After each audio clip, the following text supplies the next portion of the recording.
prayed for this and it happened.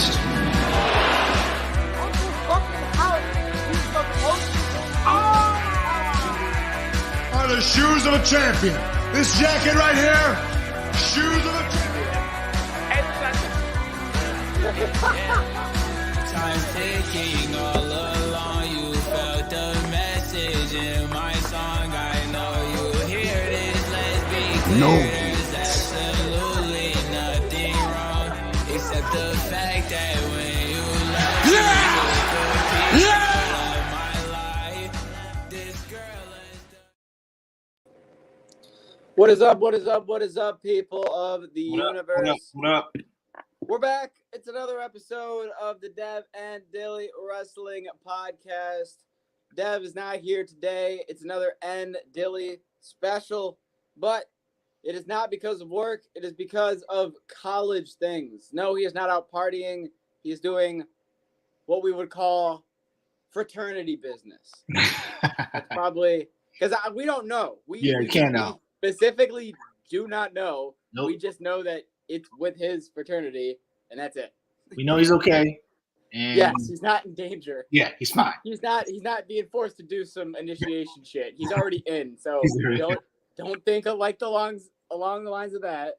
But Dev's not here today, but we did get his prediction, so the main juice of what we needed from him is already being provided. No offense, Dev. That's not a shot. It's just we needed your predictions. Yeah, So. we got it. You got me and Ennis today, but I mean, hey, it's never a bad thing. It's not like, oh no Dev, I'm not watching. It's like, oh hey now. But you guys all know the Dev effect though. Yeah, but here's the thing. You know that Will goes. he be watching the pay-per-view on Sunday? If he watches, it'll be a banger. Right. If he doesn't, it's gonna be like, it's all right. So we got to get him to watch. We gotta get him to watch. I think it's already going to be a fucking really good pay-per-view. And Yeah. we'll get into that in a minute. But if he can watch, that can, take any doubt away from me having to worry about any flops because, I got Dev watching in my back pocket. So before we get into that, first things first, welcome to the podcast, people. Follow us on X, follow us on TikTok, follow us on Instagram at Dev and Dilly at the bottom of the screen. We would gladly appreciate it. You can stay up to date with everything that we are posting. We just did a new wrestling match club. We now have 3 on there, so make sure you go check that out. It was probably the best wrestling match club we've had so far, and yeah, make sure you check out and tune into that. Sorry. All right. Well. Let's get into it. We got the weekend review for professional wrestling before we get into the juice of the pay-per-view. Now, first things first, I want to just get this off my chest. Let's not save this for any later. I've already made my thoughts clear on the situation, so I might as well just start with this. Pretty Deadly on SmackDown, finally was given just a glimmer, just a taste of what the musical could be. And it was amazing. The snapping, the rhythm, the jingle. I was jiving with all of it. And then here comes Mia Yim to fuck it all up for absolutely no reason for Pretty Deadly's behalf. Yeah. Do what you want with Nia. Make your claim for that. But the 10 kendo shots back and forth, That was crazy. it was not needed, and it was unnecessary. And there's people like me who were waiting for Pretty Deadly, the musical, and she ruined it. Had to get that out of the way before we. Yeah. When it happened, I was like, damn, Dill. You literally said last week about seeing them, and then they're there, and then she fucking hits them with the kendo stick. And I was like, bro, come on. I was screaming at the television, OG. I was screaming. What the hell is wrong with you? I've waited months, and you're gonna attack him for what? I was pissed. Glad. I feel like I have every reason to be though, because if we don't get this musical because people keep interfering, you're gonna keep getting me pissed off, and you're gonna get a weekly rant from me. So I feel another one coming, Dill. No, I'm trying to be nice. Well, maybe it is like if one more happens, then it's like okay, now it sets them up to really see them more get their musical and not get fucking annihilated. You know. I don't think I'm asking for a whole lot. I'm not asking for someone to win a world championship. I'm not asking for a match. I'm not even asking for some type of feud. I'm just asking for a musical. I don't feel like I should be begging for something like this. Okay. Anyways, we'll move on until next week when they fuck it over again and I'm going to be mad again. I'll let you start with this one. Pat McAfee, leaving Raw. Your initial thoughts. Obviously, we know why, but just overall thoughts on this. I guess my concern isn't the right word, but Pat did this last year. So he left, come back, and that was great, you know. But it's like, okay, if this is going to be kind of ongoing, Pat's fucking electric, man. Like obviously he is. So it's it's going to be a blow to the announcers, you know. But I get it. Probably it's kind of dictating why he would do this, you know. But kudos, good job for Pat. Yeah, he can do this. It'll be a blast when he comes back. He'll, jump right back in. You know, it's 4 months, he says.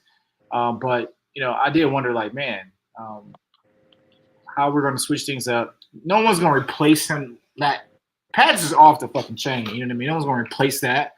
But I think they can do a good job, in the interim while he's away. But again, we did it last year, so all right, let's do it. But one thing I did say is the whole like him having to say like a goodbye to everybody and shit. I guess because not everybody knows what he's doing. I don't know if that was necessarily needed.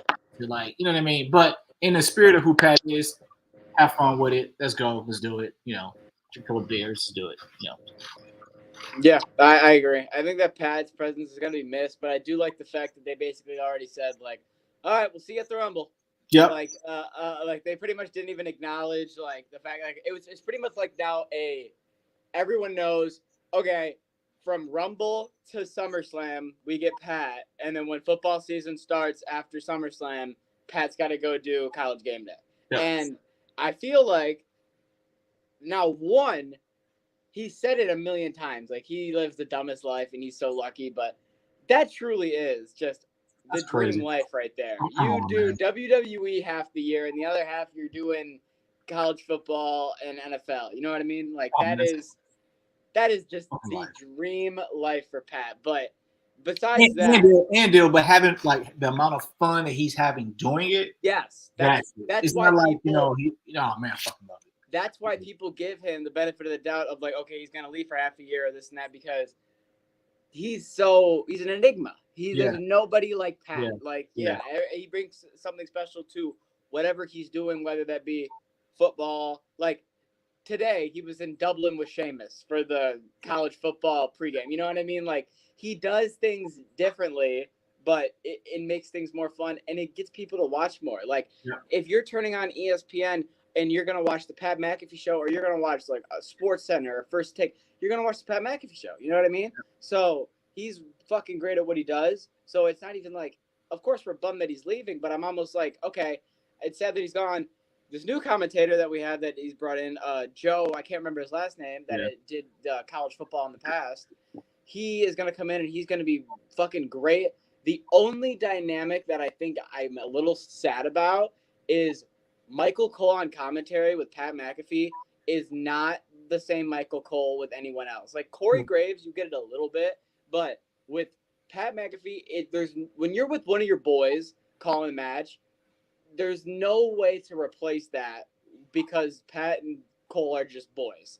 They're like two guys at a bar watching wrestling, and that's how they're commentating. And that's the only thing that I think kind of sucks is that whoever, Michael Cole's going to be, whether it's Corey Graves or this new commentator that they brought in or whoever. Joe Testa, something like that. Testa. Yes. It's just going to be, Michael Cole's still going to be a great commentator, but that dynamic's going to be gone. That's an excellent point, dude. It reminds me of like us. That's what I seen as like watching us and talking shit about it. That's how our banter could be like that. You know what I mean? And I think with Pat and Michael Cole, you see that, which is like two guys watching wrestling. Like like the banter, the connection, the chemistry is unmatched. But we'll make do for a couple of months. Pat, get back. We'll have a blast. Let's do it. I agree. All right, let's move on. The next thing that we have here is we're just gonna stay on Monday Night Raw over here. We got CM Punk and Drew McIntyre. We finally have the second match. For those of you who don't know, this is gonna be a trilogy. It will finish at Bad Blood. If you didn't get that memo, get the memo. Yeah. Because it's happening. So, second match, Bash in Berlin, CM Punk, Drew McIntyre, and they added a stipulation because let's be honest, they couldn't just make this a regular match. So they made this a strap match. Now, before we get into detail on how you feel about it, I just want to reiterate to the people, a strap match is not just a match where you both have a strap, like a dog collar match, and you're just tied to each other. A strap match is a match where you can only win the match by touching all four corners of the match, the ring, before your opponent stops you. So there's no pinfall, there's no submission, there's no pinfall, no submission, and there's no and there's a lot of room for shenanigans. That's why I fucking said that. Anyways, with that being said, your thoughts? All right, it's cool. They're gonna beat the shot at each other. They gave you the teaser with the belt, but I don't know. I guess I'm looking forward to the trilogy part of it, to the next match. I'm kind of like, okay, whoever wins this, whatever, beat the shot. Well, you know who's gonna win it. Huh? Well, you know who's gonna win this match. Wait, who won? Oh, Drew. Oh, yeah, because I picked Punk the last time. That's what I was gonna say. Yeah. It's pretty much a giveaway because it's hard for it to be a trilogy when it's 2-0 Drew. True. Yeah. So I think, I'm looking forward to it. They're going to be, it'll be a good match. They'll beat the shit out of each other. They'll come up, battered and bruised and shit. But I'm already kind of looking forward to the trilogy part of this, the third match. But I actually, I say overall, I didn't really like the promo they kind of cut. Punk said a couple corny things, I thought. I was like, okay, that was whack. But, bring it on. Let's get it. Let's do it. Okay, so I would say I agree with the fact that this match is kind of we know Punk's going to win because they're going to set up for the third match at Bad Blood, which I want to ask you a question really quickly. What match do you think, if they had to pick one match for a Hell in a Cell at Bad Blood, which one would you give? Liv and Rhea or Punk and Drew? That's a good question. Because I don't think they're going to do two. I kind of would say Punk and Drew. Okay. I don't want to see. I would say Punk and Drew. I think it would be fucking brutal. Yeah. Brutal.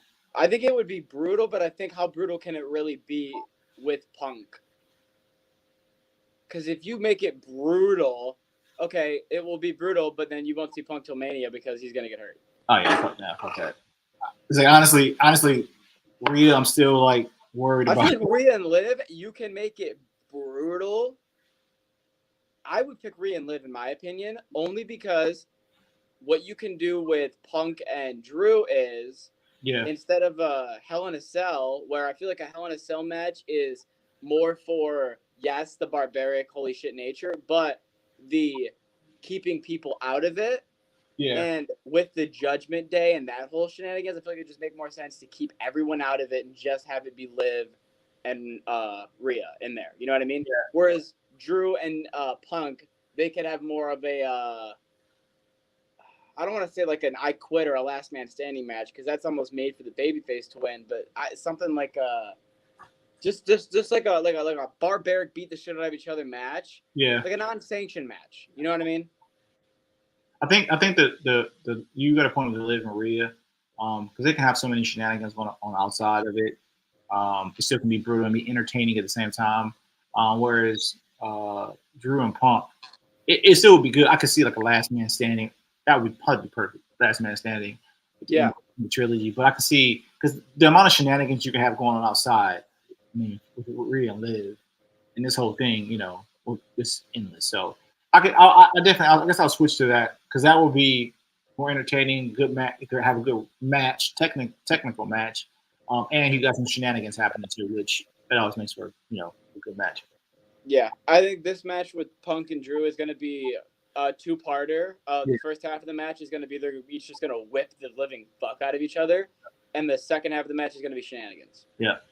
So I mean, It'll be the second time that Punk has beat Drew, or kind of screwed him in his, over in his home, I guess away from America. I'll say it that way. He screwed him more than twice. He screwed him probably four times now. Where he was when He screwed him at he screwed him at WrestleMania. That's in America. He Yeah. screwed him at Clash at the Castle. That's international. That's one. Yep. He screwed him at Money in the Bank. That's Mhm. international. Yeah.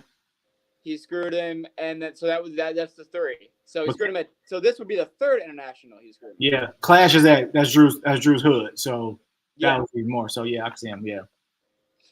All right, moving on over here really quick. I just want to talk about Terror Twins and Judgment Day.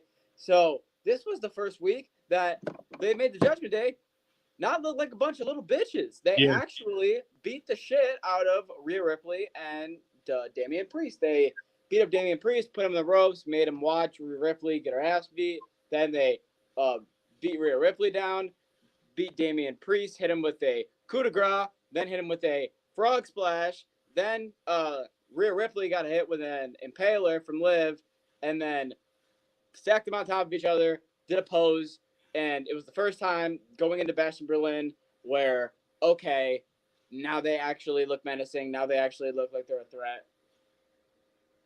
And here's my problem. I would be all in on, all right, we're there. But Rhea Ripley cooked the living shit out of Liv Morgan when it came to the promo side. Yes, sir. When it came to the promo, it was pretty much Liv Morgan saying a bunch of gibberish, and then Dominic Mysterio calling out Damian Priest. And then Rhea Ripley saying, we protected you, Dominic, from everyone else. That's the reason why me and Damian were the people that brought you in, because us three were protecting you from originally your dad and all the other shit that's going on. And then also calling Liv Morgan now a discount Rhea Ripley, which I just thought was great. Hilarious. So it's like even when they take, 2 steps forward, I'm still like, shit, I got to have them take 1 step back because, I look at that promo. Now, that promo did happen before the beatdown. I'm aware of that. But I'm pulling everything into effect here. You know what I mean? Yeah. It's funny. I think that, the promo was great. Rhea cooked. She cooked Liv. That was great. But here's a problem that I have, and it kind of happened last week on SmackDown with Roman. You have to almost like beat them up to show that that the other opponent has a chance in hell in this match. Like they have a leg up to make it. You gotta do this kind of teeter-totter back and forth thing. And it happened with Roman. I'm like, okay, Roman has to look like he needs some help to bring everybody. You know what I mean? You got to kind of do that. Yeah. My problem with Damien and Rhea is like the judgment. Like they have no chance in hell. Everybody knows it. But you had to do this to kind of that's the teeter-totter thing. But I know it's a part of the story. I just wish that it wasn't. We knew this had to happen before they have a match. This had to happen before Roman brings anybody back. This had to happen. I just wish that it wasn't so predictable that we couldn't. You know what I mean? Like she had a fire as the promo, and fucking then they get cooked, and then like Dom standing. That was predictable to you? I didn't think they were. Yeah, the reason why that's predictable is like I knew Roman was gonna get beat up too. He has to. He has to. He can't. I disagree. I did not see Jacob Fatu beating Roman's ass with a boot on. I don't think I saw they have to, because again, if Rhea and Damian beat Judgment's ass all the time. So you're telling me, wait, I have a hard time believing that you're telling me that when Roman got attacked by Jacob Fatu in a boot, in a fucking boot, you were like, yeah, I expected this. So I didn't expect it to be Jacob, but I knew he was gonna get beat up by them. He had to. Okay, well, he wasn't gonna get beat up by Tama and Solo because he can 1v3 them. But either way, he had to get beat up because he has to look like he needs some help. You know what I'm saying? If Roman comes out and keeps dominating them, you don't need. You know what I'm saying? Now you make it look like. I would be surprised if it happens again. I agree. I have a hard time believing that this is predictable. You can see it coming. If you look at the story of it, you can see in the stories, there's the valleys. And if Roman's and there's no valleys, it's like he's just gonna whoop his. You know what I'm saying? The valleys and peaks. So that makes when he when people join, it makes it even more exciting. It kind of pushes it over the So, top. so how come when Roman got his ass beat, then nobody came out, and it was just the same shit like it is every week? See, it's building though. That's why. It's building. Yeah, I'm letting Triple H Think of how many matches in where like how many episodes of SmackDown am I gonna leave where it's just the bloodline standing like this? It's been like 4 out of the last 5 no, episodes. 100% agree. But if you look at the story of both these stories, they have to have these valleys and peaks, and that's exactly what's happening. They're building, so you got to let them build. So at some point in time, I knew Rhea and Damon honestly. I don't know. They got cooked. I knew that was going to happen. I knew it was going to happen because it's a part of the story. The story is going to have the valleys and peaks, and it's all what happened. I was not surprised at Roman, nor was I surprised at Rhea and Dame that they got beat the hell. So now when they come back, now it's again that valley and peak. Now it comes up. Now the high it goes back to the high, where it's like because now it's like if Roman comes out, he got his ass beat. Now Jimmy, because I saw something this week about Jay. But Jimmy and Jay come out. Now, you know what I'm saying? Now the high keeps going higher. You know what I'm saying? That's all but we've been playing that game for how long about Jimmy? Huh? How long have we been playing that damn game about Jimmy? We saw him backstage 3 weeks ago. Oh, and he's been backstage. Oh, and he's been cleared 4 weeks ago. And then we saw a picture of them 3 together 2 weeks ago. And then just Roman came back. And we play this game. You know what I mean? We play this game every week with Jimmy. My thing is Jimmy's probably not going to come back. Because here's the problem. They're not going to build this match for Bad Blood. They're going to build it for Survivor Series, which means Jimmy's ass ain't going to come back till probably like a week before or a week after Bad Blood. Which the problem with that is that's still a month away. So you're telling me for the next month, I got to just have Roman and this bloodline? No, they'll probably do. They'll probably give you because Roman still hasn't said anything. No, he hasn't said a damn word, and they're really smart for that. They might give you Paul. You know what I'm saying? But to me, that's how the stories and these points make for good stories. So I'm not saying the stories are bad because of this. No, I'm not saying it's bad either. I knew this was going to happen. Like you had to you know what I'm saying. It piques more interest in 2-1 to see what's going to happen next. If Roman, I mean, yes, I want to see Roman. He comes out and destroys him every time. It's like. All right. Like how is the other shoe gonna drop? Same thing with Judgment Day and Rhea and the Terror Twins. Like honestly, it's like Rhea and Dame should fucking demolish that whole fucking group.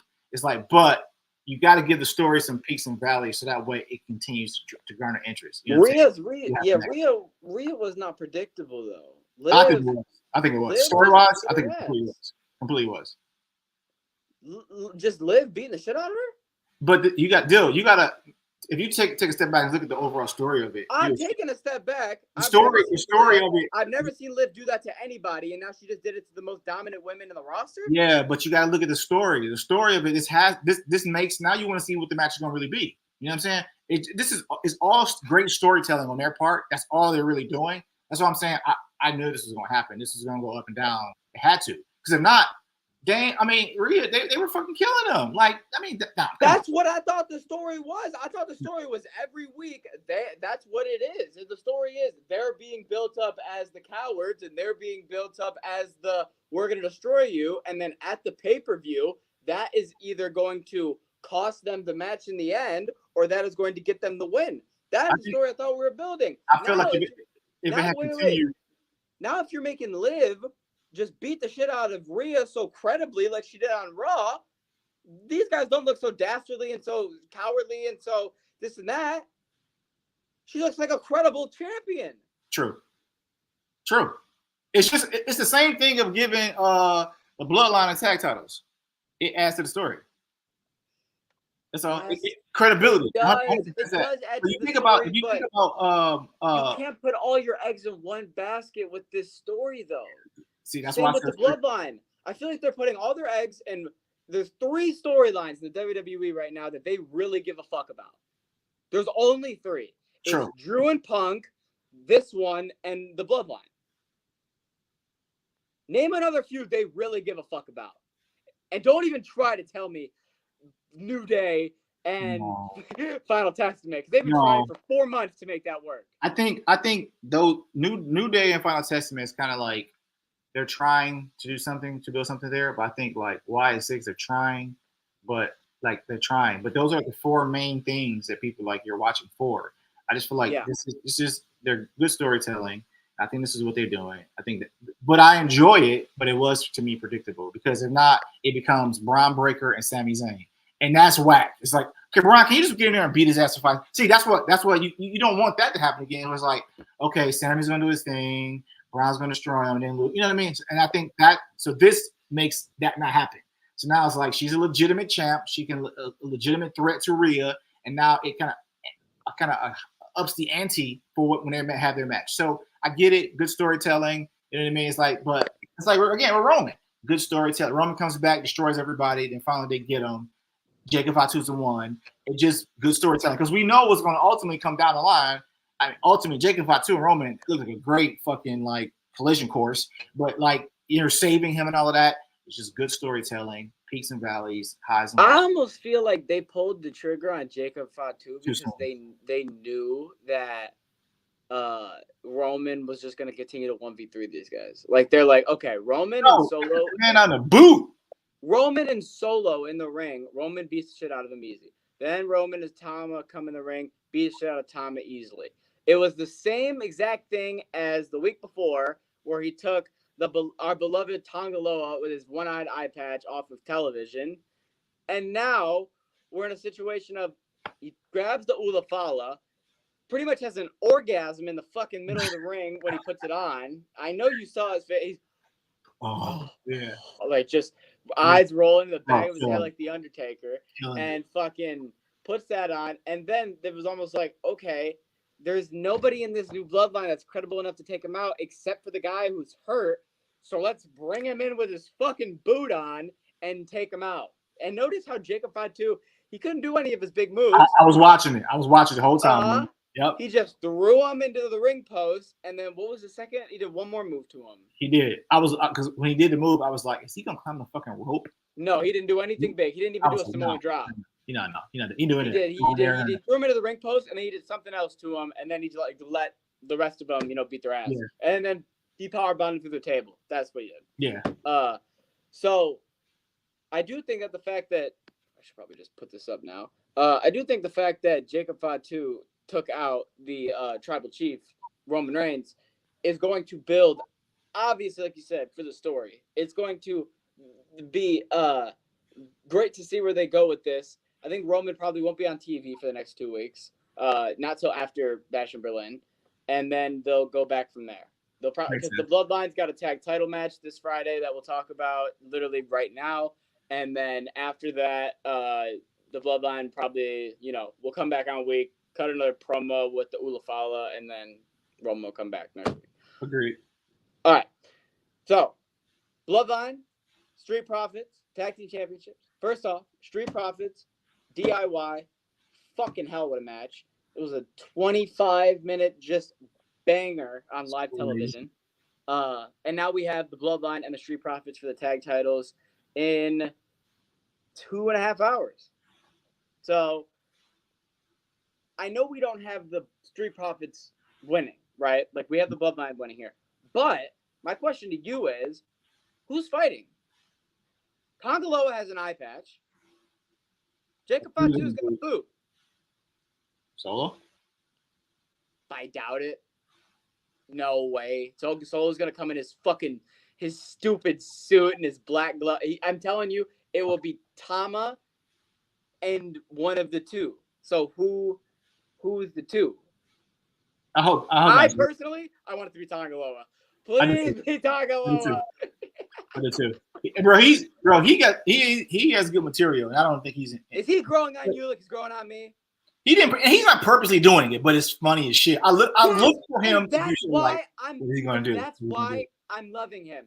It's like you know what it is. It's like a dog that you love, but he's like a puppy still.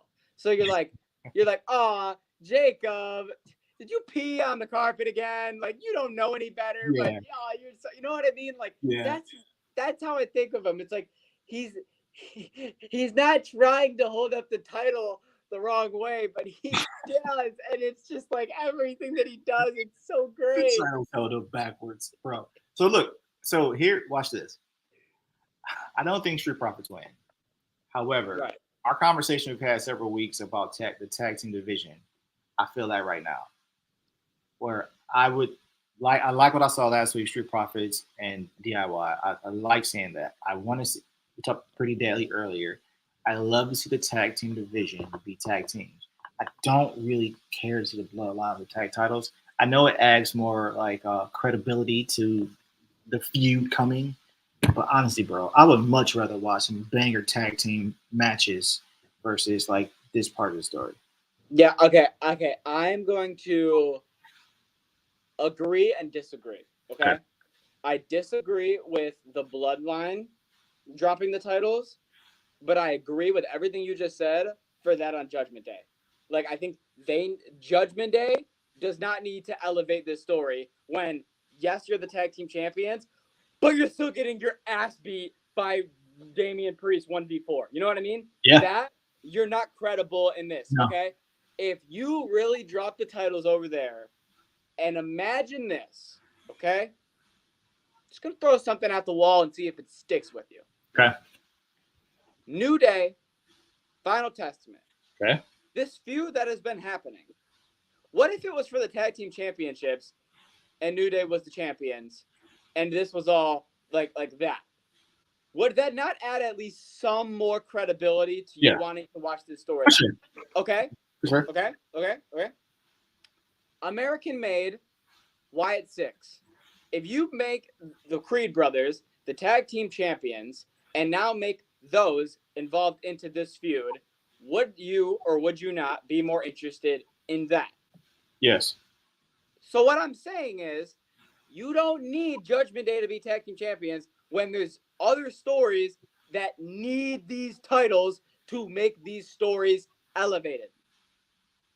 That's my pitch. No disagreement there, brother, at all. I think it will help a whole lot. I don't know if you got Y6 on here next or not. So I have a moment. Like, honestly, Monday when we were watching and we were texting, we were talking about it, I can't agree with you more on that angle. I even watched it again today, the match again, and I felt the same feeling all over again. And I was like, for nothing. I'm like, okay. But like, this isn't it. It had Bray-esque energy around it a lot, but I'm feeling like now when it comes into the match itself, the promos are fire. I love them. Now I'm like, now when it comes time to wrestle, it's like, I'm not getting. I don't know where they're going with this, man. Honestly, because I'm like, okay, so you gonna keep scaring the fuck out of the Creeds and the American Made, keep scaring the fuck out of them, and then what? And then well, what? I am happy. I will say this. I agree with everything that I said on Raw, and I know we're on the same page on that. The only thing that I am a little excited about is we're finally getting Uncle Howdy in the damn ring. Yeah. At least, you know what I mean? At least we're finally... Because here's my thing. After this should be the end. True. It should be Gable, Howdy. Howdy should win. Gable and the American Made should go do their thing, and then we should build a new feud for the Wide Six. And I'm not saying that in terms of like, this feud isn't good, give up on it. I'm saying that in terms of, I think this feud was a great dip your toe in the water point. Yes, sir. Test out how this Wide Six is going to be received by everyone. Test out how the Wide Six is going to be introduced, this, new group, and how we're going to do it with the special effects and the promos backstage and the tapes and everything like that. And then now we build into a higher caliber feud with somebody who's getting more of a reaction on Monday Night Raw. Yep. And in my opinion, what I think they should, if I was the booker and I had to, make the bookings, I would do something along the lines of Sheamus. I don't know what they will do, but he is building momentum. I like it. He just beat what's his name? Pete Dunne. Yes, but before that, Ludwig Kaiser. Mm-hmm. Oh, then he beat Pete Dunne, right? So now he's on like kind of this winning streak here, and I feel like because they're talking about what he did to Butch, you can make the family thing, but take the family thing out of it. I just think Sheamus is one of those guys where anybody at this point who has a 10, 15 plus year career The White Six can do a lot of shit with that, Mhm. and that's what we want to see. So I have a that would be feeling. mine. So I love the pitch with Sheamus. I love Sheamus. Sheamus's momentum is different from like when I like it because it's like it's not like John Cena or somebody like come back and put him back into the same type of. As he's getting skinnier, they're making him win more. Have you noticed that? Oh, As he slowly, because he came back pretty fat, right? yeah. I don't know if you watched him last week on Raw. He's not Yeah. pretty fat anymore. Yeah.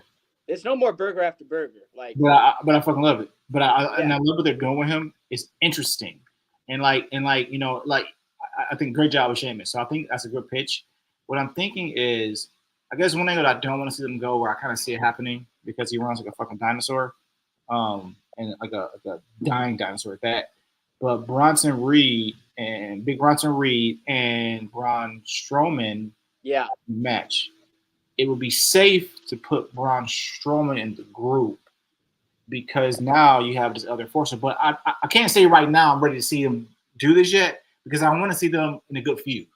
You know what I'm saying? Yes, I agree. I could see this whole like kind of mind game thing playing with Braun Strowman, and it's a safe place to put him at.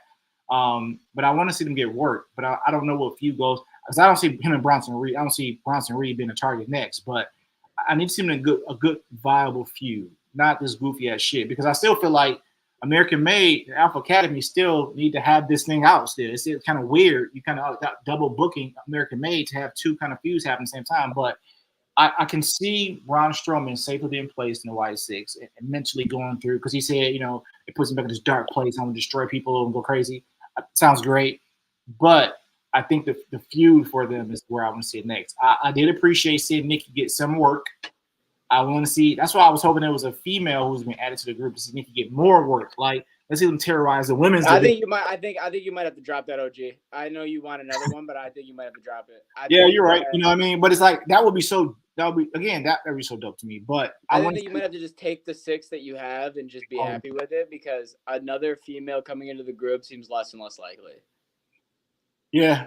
I mean, I'm still hoping. I guess I'm hoping. You can keep those hopes, but I'm just saying the realistic possibilities are only going down because the only reason why I could see them having to add another female is if they're in a situation where there is okay, someone like the Pure Fusion Collective's beating the shit out of Nikki Cross, and it's a 3v1. You know what I mean? Or it's like damage control, some shit. One of these trios exactly, and you need somebody for numbers. That's the only way I could see it happening. But just as of like what they're doing right now, I just think they're gonna attack a bunch of guys, and they don't need. You know what I mean? Like Nikki's not gonna get in the ring like that, which kind of sucks, but it's just what is happening. Yeah. Really quick, what are your thoughts on the fact that next week we have Big Bronson Reed now feuding with Braun Strowman, I want Big Bronson Reed to fucking destroy Braun Strowman. Really? Elaborate. Yeah, bro. Like, first of all, I think the man who's like a fucking T-Rex is injured and shit, and it's not entertaining and it looks terrible. The fucking running around the ring looks fucking terrible. Okay, take the running out of it. I think he reminds me of the 80s big man. We watch some of those matches and it's like, I mean, it's not much. Like, okay, you know what I mean? It's like, what do we do with this? You know what I mean? But Big Bronson though, I like the momentum. I like the villain in the whole thing.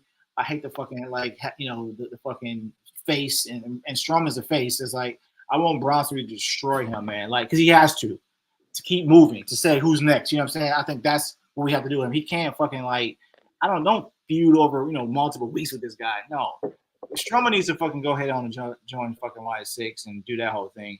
But no. I think Big Bronson Reed wins. I think he destroys him. I'm hoping he does, man, because that solidifies him now. It's like he's the monster now. You know what I mean? Is the smart choice. Yeah, I agree. That is the smartest choice they can make is for Bronson Reed to destroy him. Now, I do think that Braun Strowman is a lot better than you are giving him credit for. I understand he runs like a T-Rex. I cannot defend that. I don't know why his body moves on the lower half differently than it does on the upper half. I don't know why. It's like an action figure. But it's like an action figure. but at the end of the day, in the ring, I think if you look at his match against Gunther, if you like a couple, well, right before he got hurt, you look at his matches at WrestleMania with Ricochet. That was a year ago. You know what I mean? Braun Strowman is still an amazing wrestler in the ring when he can just go. So I think that this match is going to be a match between two big men that are stupid agile. Like, I'm talking a You think Keith Strowman's Lee Dijak type of match. Like, he is very agile in terms of, like, when Braun Strowman wants to, I've seen him do a Hurricane Rana. I've seen him do, like, I've seen, like, a drop kick. He's done, like, you know what I mean? And Braun, probably with them knees fucked up now. so exactly. So Braun and Sin, I think, could put on a really good match. The one thing that's in the back of my mind that I would be stupid to not bring up is if you really want to make Braun Strowman stay looking like a beast and make Bronson Reed look better, you suplex, you break the ring, you have Bronson Reed be the one who suplexes him. Just putting that out there. They're both super heavyweights. They're both over 300 pounds. It's a very possible thing that they could do that they haven't done in many years. Just saying. Braun Strowman's 40 years old, but if they make that the main event, sorry to cut you off. They are making the main event. I'm saying if they make this the main event, if they say, hey, main event tonight is Braun Strowman and Big Bronson Reed, the fucking ring is breaking. I 100%. Promise you that. 100%. Yeah. I think if Strowman, I mean, those are big guys, so I get it. Like, body doesn't hold up well. You're a fucking giant. You're a fucking big dude and doing all that shit. It doesn't, you know what I mean? So I get it. I rag him a lot because how he does that running. I hate it. It's the stupidest move ever. It's because, okay, I get why you ragged him, because for, I think, 5 straight weeks, his gimmick with the Judgment Day was legitimately just to chase them around. That's so fucking weird shit. You know, sit your ass out. But I get it. And I think Braun's son wins. He's playing this fucking villain thing really well, and I dig it. And then I think too, Strowman, it's safe to put him. He need to be put him somewhere safe to cover up the shit he can't really do anymore. With your Wyatt 6 point, I do think that what they're going to do with that is they're just going to keep that in the back of their chamber because they know that that is something that they can immediately do. You know what I mean?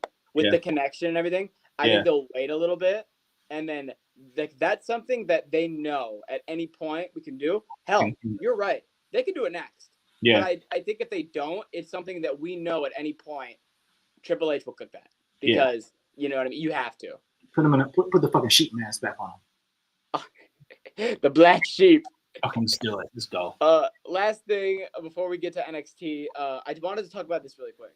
So the one thing about this Kevin Owens Cody Rhodes feud that I just kind of was watching on SmackDown and it was clicking in my head that I didn't think about that is going to be actually a good thing.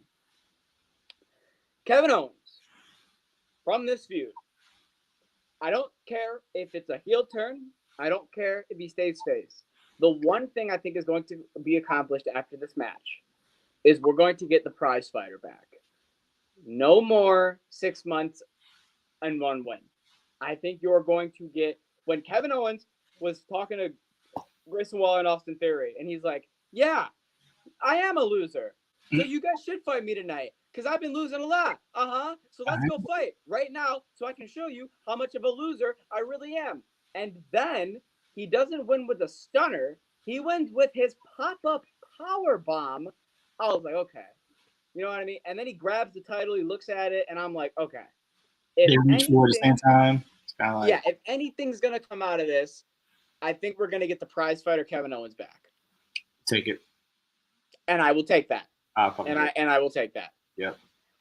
So I just wanted to talk about that really quickly. NXT, really quick. I want to talk about Ethan Page because I feel like this man is doing some of the best work in the company and is not being acknowledged. Every single week, whether it was he made a few with Oro Mensah that should not have been entertaining. So entertaining just off of him freaking out over the fact that he kept pinning him. He is every single week made it extremely entertaining. He's very good at like the old school shenanigans of wrestling in modern day. to the point where when they had this triple threat match for the number one contender, it was Joe Hendry, Wesley, and Pete Dunne. And his whole thing was, I'm not letting Joe Hendry win. So Joe Hendry had the pinfall. He had him beat. Ethan Page comes out, pulls the ref out. He's like, no, I'm not letting you win. And then again, there's another time where Joe Hendry was going to win. Ethan Page fucks him over again. And then as he fucks him over, Trick Williams comes in, takes out Wesley, and picks up the referee. Ethan Page turns around as the 1, 2, he's hitting the 3 at the same time that Ethan Page is sliding into the ring to like break up the pin. And as he counts to 3, Ethan looks up of like, oh no, because ladies and gentlemen, Joe Hendry is now your number 1 contender for the NXT Championship at No Mercy. Brilliant. Like, I loved it all. I loved it all. Brilliant. Perfect. I love when they capitalize on moments and they get it. Yes. Love it. I think it was perfect. I think Joe Hendry being the number 1 contender is perfect for getting all eyes in this championship match. It's the number 1 babyface against the number 1 heel. Maybe not Wesley, but still. So yeah. It's so perfect, man. Like, to me, even Joe loses. Doesn't even matter. You know what I'm saying? I saw a video this week about him driving somewhere and people were outside fucking chanting, just chanting his fucking, singing his fucking song. And to me, it was like, you understand those moments and those momentous moments, and you capitalize on it, just put them in front of people. It's fucking great. Main event, fucking great. Hell yeah. I could not fucking agree more. Before we get into the all-in predictions, we got a couple things in AEW. First off, we knew it was bound. We knew it was happening. It has been reported that Ricochet has signed a multi-year deal with AEW. He is going to be, yes, he is going to be in AEW. Hopefully he's doing less talking and more fighting. And we can put a fucking, I know he doesn't want one, but put this motherfucker back in a mask and send him out there, put some flippity flips on. And I think everybody is just waiting for him to fight Will Ospreay on paper. Oh, for sure. I'm waiting for it. Yeah.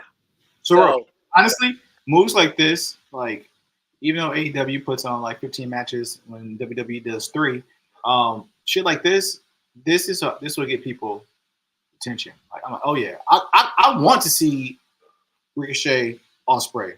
I'm fucking like, that's gonna be huge. Yeah, I agree. Could not agree more. Also, AEW did announce that All In 2025 will be in Texas, but All In 2026 is going to be back in London, and Forbidden Door 2025, that is normally in Chicago, is also going to be in London next year. Jeez. More international shows for AEW. If they're going to keep a marketplace out in London for wrestling, I love it. I think that's great. Good move. But will I go to a show? I can't afford that. Well, no, that's financially irresponsible. Unless So that's how I feel about that. There's some things that you'd have to do, but it's probably not the smartest idea. Yeah. All right. Before we get into predictions, there's only one thing left to do. Top 5. Hey, Dijak, take those stupid sunglasses off. We're inside.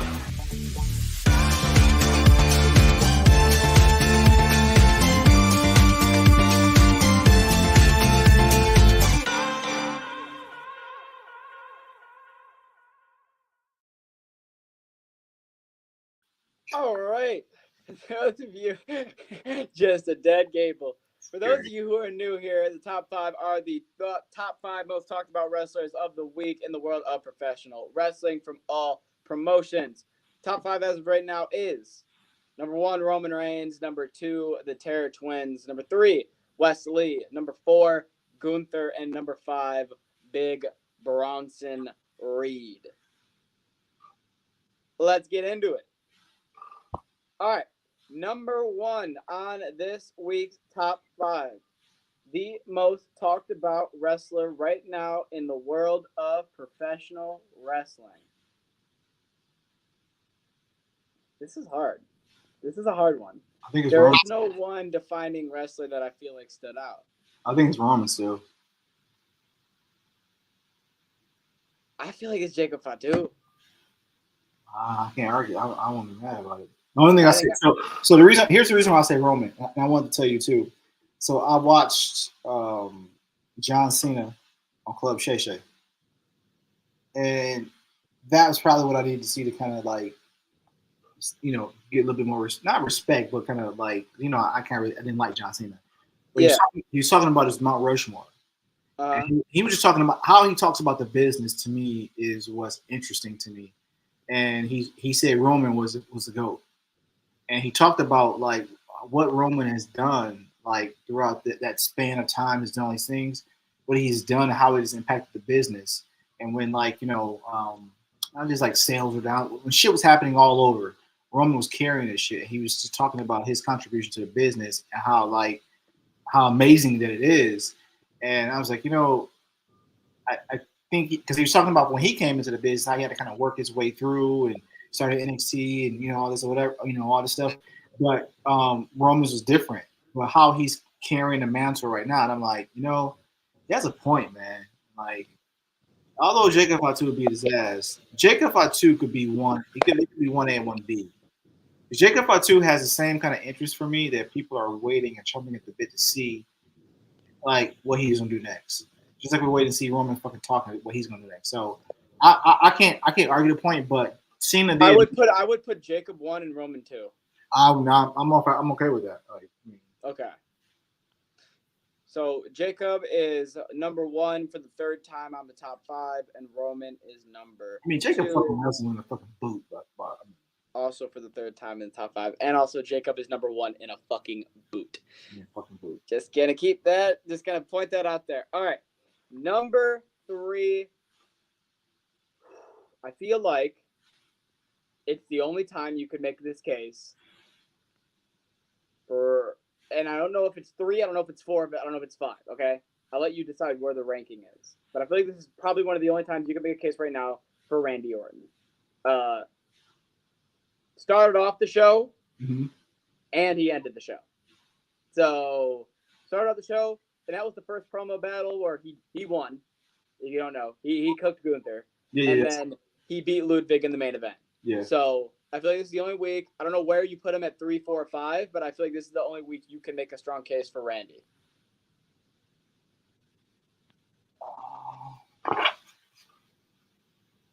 Okay. Let's keep going. So I think Randy can fit on here. Okay. We'll put him in the. I don't know where to put him right now, so I'll just put him right under the list. Yeah. So, who else are you like? That's on the top of your mind that you're like, okay. Well, one is I thought that even though it's not, I mean, it was this week, it's big. Maybe I saw it coming. I want to say Ricochet. Put Ricochet at 5. Because I'm thinking like that's huge. You know what I mean? That's really big. Even he hasn't done shit with them yet, but it's still really big news this week.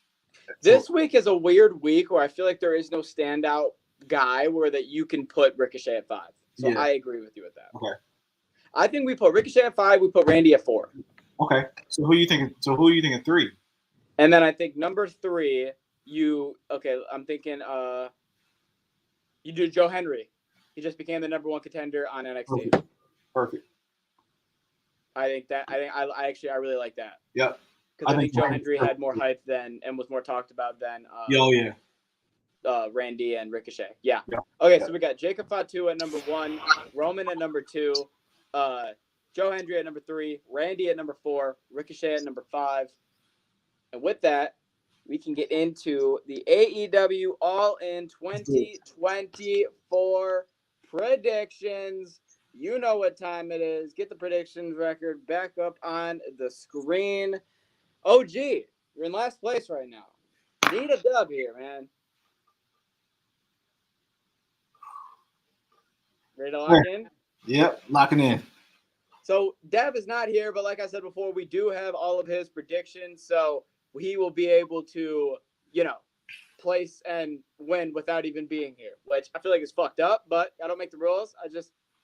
do the podcast. All right, let's get into it. First match that we have on the card.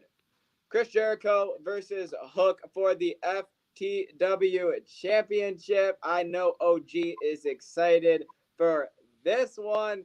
It is the Learning Tree. Thank you. Hey, OG, if you want to know how to watch wrestling better, maybe get a bigger television. Thank you. Oh my God. Jeez. So, let me start because I'm going to give Devs. Okay. So, Dev has... Did he not give a pick? Hook. Dev has Hook. Winning the FTW Championship for the 14th time. Oh man. I will let you go next, OG. The floor is yours. All right. So, and Chris Jericho is one of those people I say I need to sit his ass down somewhere. I'm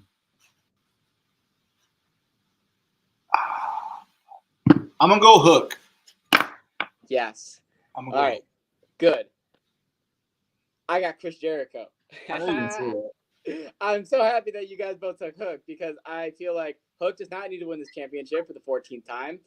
He wins the FTW Championship, then he loses it, then he has a new feud, then he loses it, then he wins it, then he loses it. And that's all he's done in AEW for 2 years. So now he can finally move on to something else. Chris Jericho has now taken a championship that, I'm going to be honest, didn't really mean a whole lot and has made it his own gimmick, his own championship. And I just feel like it's great, and they're going to continue building off of that with the Learning Tree and all that. So, as crazy as it sounds, I have the 50-year-old Chris Jericho beating the 20-year-old Hook.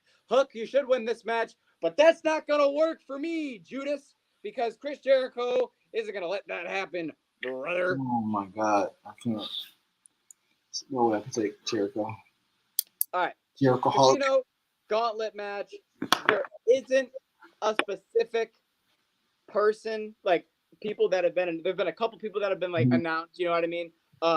But essentially what this is, they had this before, is it is a match where every 60 seconds someone comes in, but it's a gauntlet match where the first person who gets the pinfall wins the match, and it is for the number one contender for the world championship match. Now, I don't think Dev gave a pick. He didn't. So, this is a free pick on the board. If you get it right, congratulations. If you get it wrong, you don't lose a point because, it's a gauntlet match and no one has been announced. So, think of the AEW roster. Think of somebody who is not on this card. And think of someone that could be a number one contender for the world title.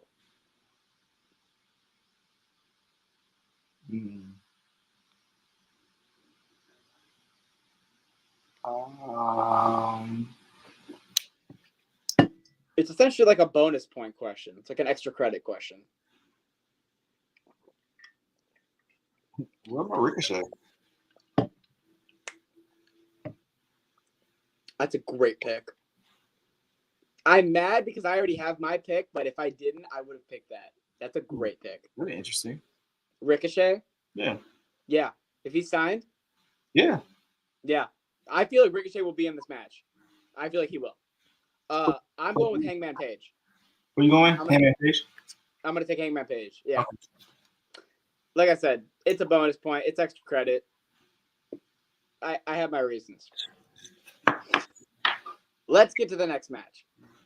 House of Black versus the Bang Bang Gang versus the Patriarchy versus the BCC and PAC, which, for those that know that this was originally supposed to be PAC and the Lucha Brothers, which is Death Triangle, but the Lucha Brothers are not signed with AEW anymore. So now it is Claudio, Cesaro, and Wheeler Yuta. So, for those of you who just need a refreshment, the House of Black is Buddy Matthews, Aleister Black, and Brody King. The Patriarchy, Christian Cage, Wayne, Nick Wayne, Luchasaurus, Bang Bang Gang, Bullet Club, Gold, whatever you want to call them, Juice Robinson and the Guns, and then obviously, like I said, Pac, Claudio, and Wheeler. This is also not only for the Trios Tag Team Championships, but it's a ladder match. One second. Dev has House of Black. And I think me and him are going to be in cahoots on this one because I am taking the House of Black to win as well. I'm taking House of Black as well. Oh, we are all taking House of Black. Look at us. I feel like this is the time that they need to pull the trigger on them. They've had a lot of Trios Championship matches in the past. They've lost them all. Please, on the biggest stage, this is where they need to do it. You know, I'm a fan of the villain and the dark shit, so that's right up my alley. Yeah. I love that. Okay, so we are all on the House of Black. House of Next Black. match.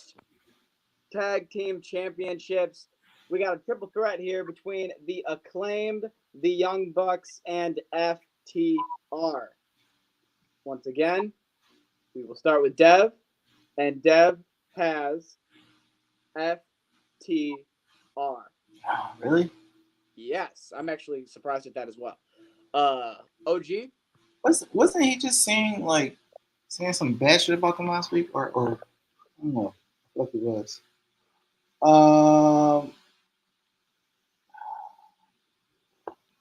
Let's see. I think I'm gonna go the Acclaimed. Wow, we're all gonna have a different pick. I'm taking the Bucks. I didn't want to pick the Bucks or FC. I was like, you know what? Let's fucking switch it up. Let's go to the Acclaimed. Okay, so you got the Acclaimed. Dev has. You got your little notepad. Yep, I'm writing it down.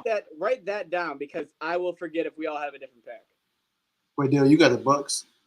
Yeah. Just for this match, write all three of us because we're all different. And then Dev has FTR. This is gonna be funny. Okay, I like that. I actually really like that. So next match: Darby Allin, Jungle Boy Jack Perry, TNT Championship, and a coffin match. Dev has Jungle Boy. Really? Yes. I'm gonna go Darby. Darby all in. See what I did there? I see it. You're clever.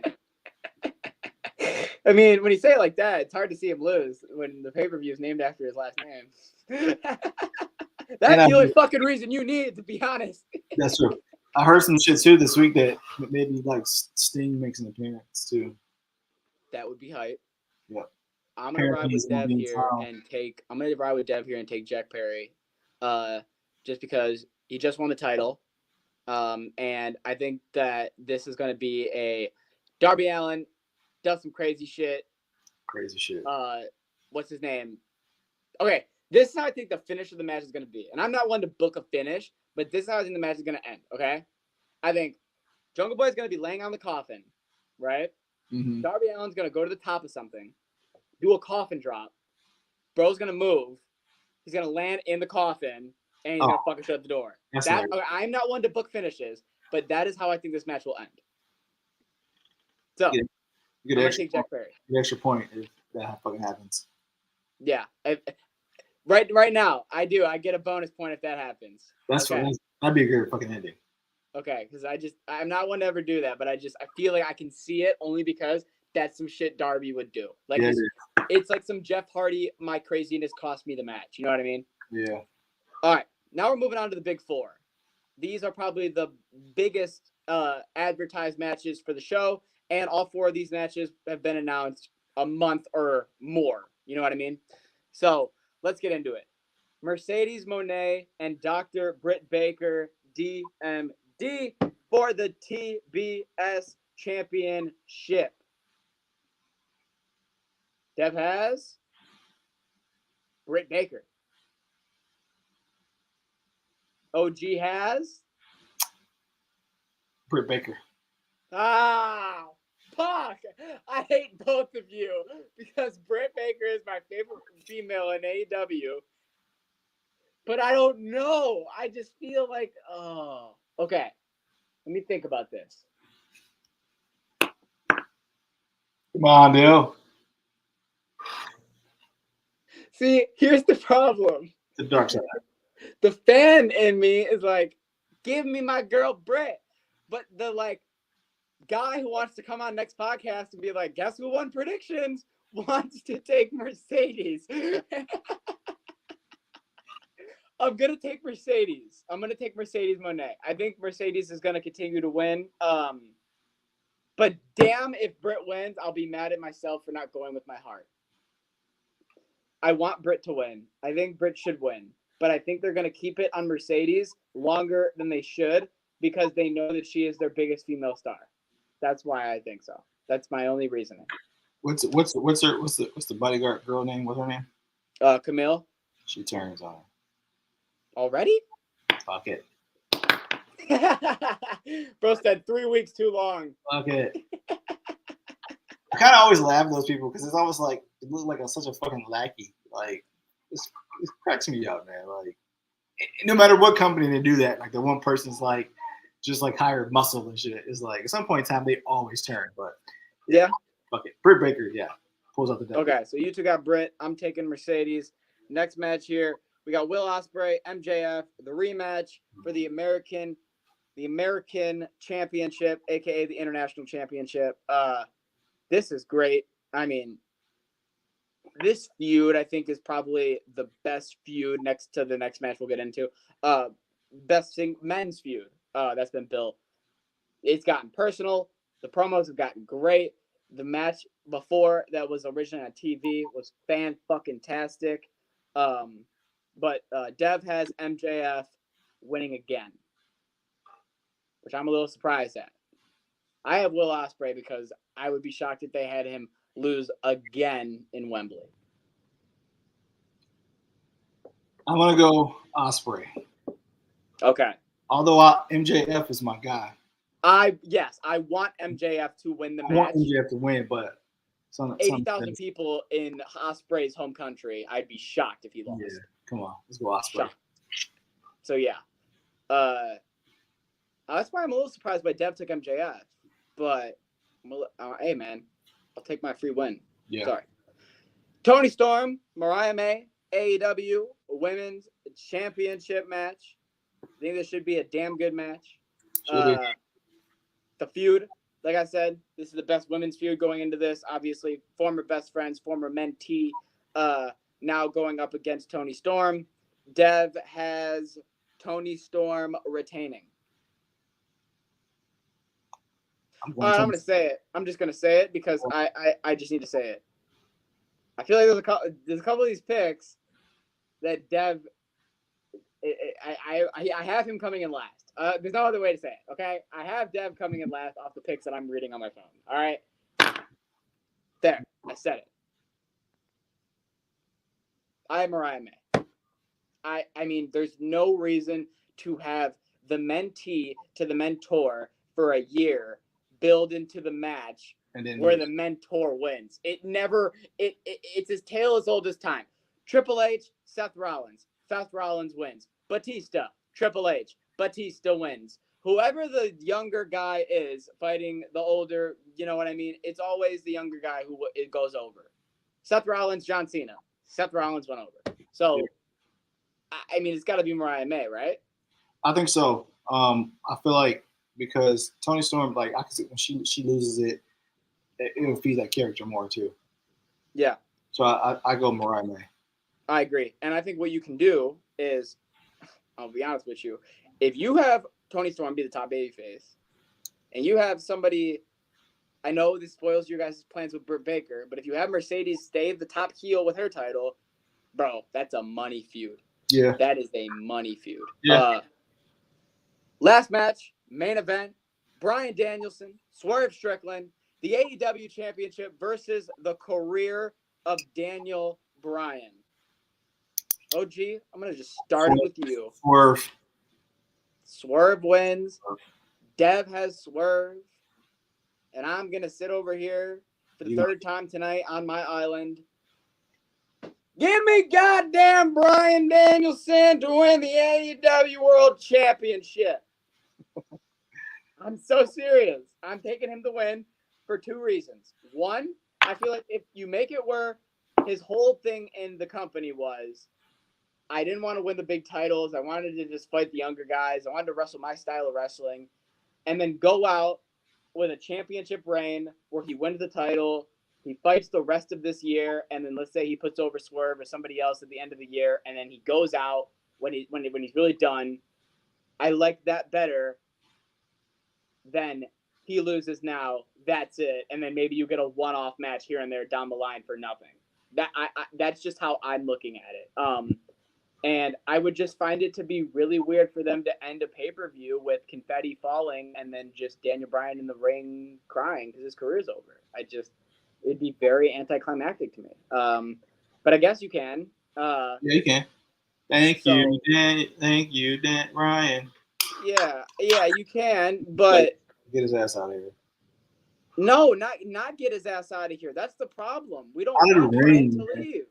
He's done. No, he's only 30. Who? He's 43. Yeah, he's only 43. Randy Orton's the same age as him. You don't want Randy Orton to get gone now, do you? Randy Orton's in great shape. This guy is not. What? He's in better shape than Randy. Are you crazy?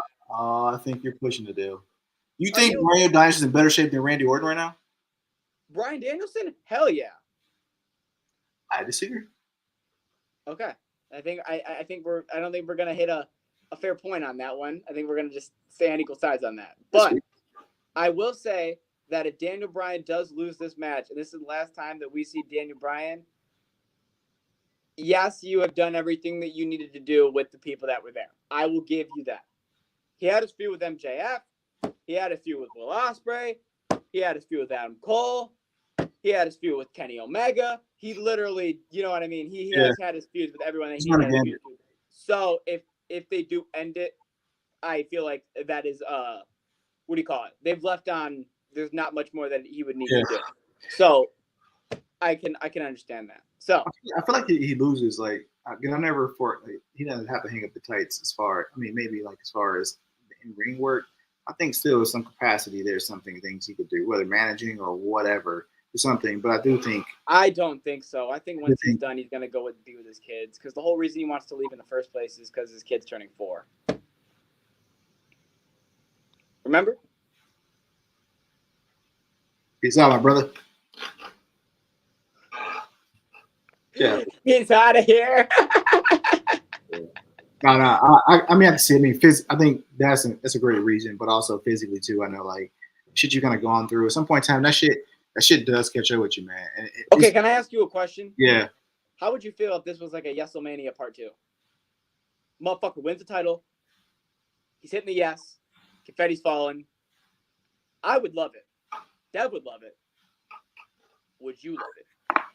I don't know. I guess I look at these guys when I talk about them like hanging up or stopping or doing something different as like, you know, as the OG in the room. I'm looking at that part.